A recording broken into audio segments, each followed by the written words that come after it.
is we also want to discuss, I mean, you've gone on the record to say that you have businesses that generate up to $35 million a year in revenue, correct? Collectively. Yes, collectively. And you're built up a business in like the real world. I mean, you did construction, built up a multi-million-dollar business running a construction company.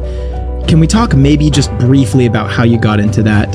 What led you to construction, and then what did you do uniquely that got you successful? Yeah, I think that's very admirable, but I think that's so underrepresented right now is the trades. Yeah. And a lot of those jobs that are just not being showcased online. 1000%, man. These guys build the world.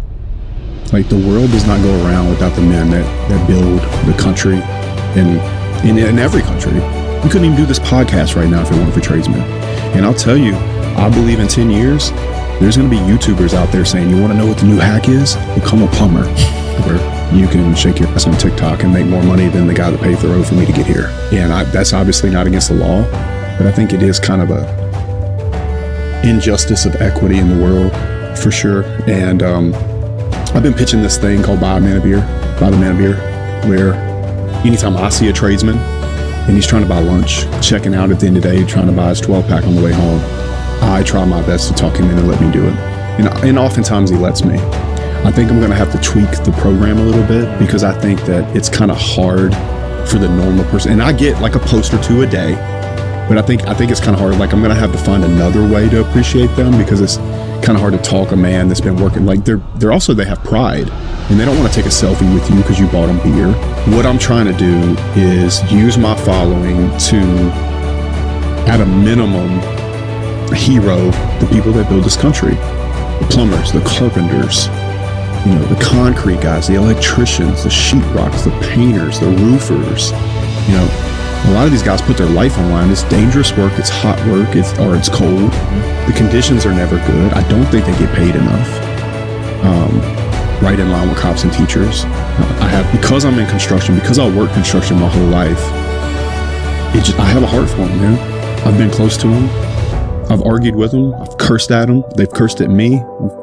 Like, look, iron workers aren't freaking Boy Scouts, bro. They're not, man. They fight in the hotel rooms, and they get drunk in trucks, and they do, crazy things. But without these guys, man, the world doesn't run. And because of my background and how I was able to make my first money, I just refuse to forget about those guys, man.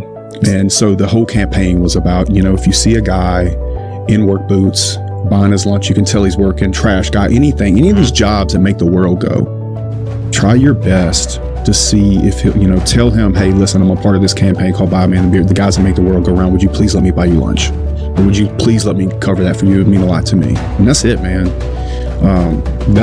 I just want to champion these guys more, because I don't think they get the credit they deserve, and I don't think people realize how important they are. Why are they underpaid, and why don't they get that credit? Well, I think they're underappreciated because it's not a sexy job. Look, man, I've been on dates with girls in my past, and I told her that I owned a company that did metal buildings and structural steel, and I could just see the look on her face. Like, she didn't even understand that I make more money than the guy with the startup that she went out with the night before.